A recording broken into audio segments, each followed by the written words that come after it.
Issue 62. Sonic and his friends approach Metal Sonic High, who is trying to turn Miracle Planet to metal and remake it in the Metalix's image. Which at least makes sense for robots, since they'd think that's more suited to them as metal beings.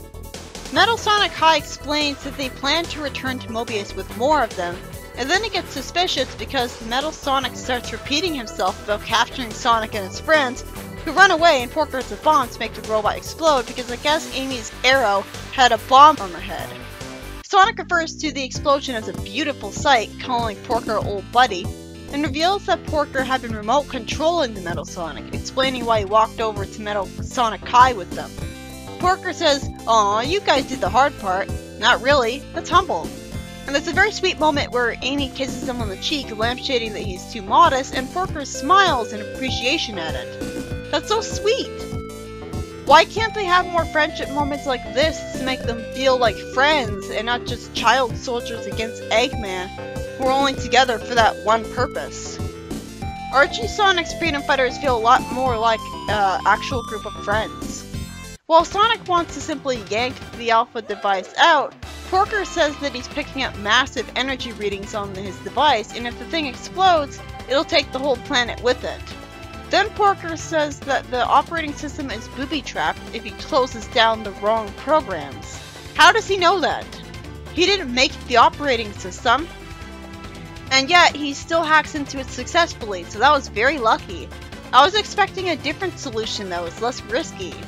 Porker explains that he had reprogrammed the Alpha device to discharge all of the stored energy and become harmless after a while. Mobius starts to fade from view because the Miracle Planet is going away from it to another dimension for no reason, as it always does. Porker spots the remains of Metal Sonic High pathetically trying to climb over to the Alpha device and tripping, and he runs over to it, instead of telling Sonic to take care of it, though I guess it's better this way. Amy explains that the Emperor reactivated the Alpha device and she couldn't stop Porker from going back. Amy says as Porker gets stranded, that the Emperor collapsed, so he doesn't seem to be in danger. Porker's the engineer of their group, so he's pretty important. It could have been Johnny who got stranded there instead, but no.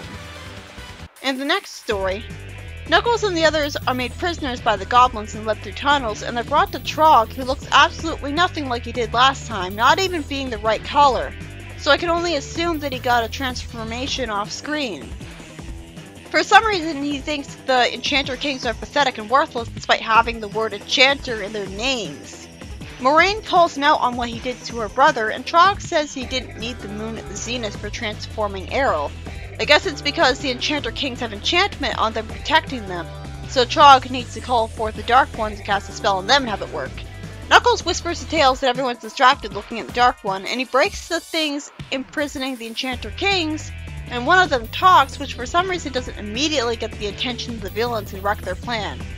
Predictably, they can't get to the tunnels before they could be seen, and the Dark One hits the heroes with green light, which doesn't even injure them despite them being in pain. Sadly, the story ends on that grim ending instead of being resolved in the same issue because we need room in the comic for the next story, where panels are wasted with it taking too long to just show us the tough Badniks being destroyed by the improved Green Hill Badniks.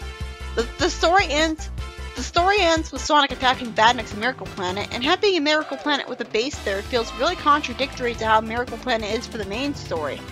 When does the story arc even take place? There has to be a month gap between the two. The first two stories were by Nigel Kitchen. The first one involves a brilliant plan where Porker remote controls the Metal Sonic to pretend he's captured Sonic and friends. He distracts Metal Sonic High by repeating a sentence, and then blows up, destroying all of the robots around. There's a really sweet moment where Sonic and Amy show appreciation to him, and Porker gets a kiss being told he's too modest, and then Porker is left on Miracle Planet because he wants to prevent Metal Sonic High from using the Alpha device by himself, which I'm sure he'll be perfectly fine afterwards because Porker can make any invention he wants to protect himself. The second story has Knuckles and Tails be captured as prisoners just for the goblins to bring them right to the Enchanter Kings, which they rescue when the Dark One is distracting everyone, only for him to notice them just in time and threaten everyone's lives while threatening to turn the Enchanter Kings into evil monsters. And the third story by Mark Giles is about the improved prototype Badniks defeating the tougher Badniks at Green Hill Zone for some reason. When Eggman must have wanted them to stay and threaten Sonic, so that was completely at odds with his plan in the first place. I hope he punishes them for that stupid mistake. And then they send some robots to Miracle Planet to fight Sonic.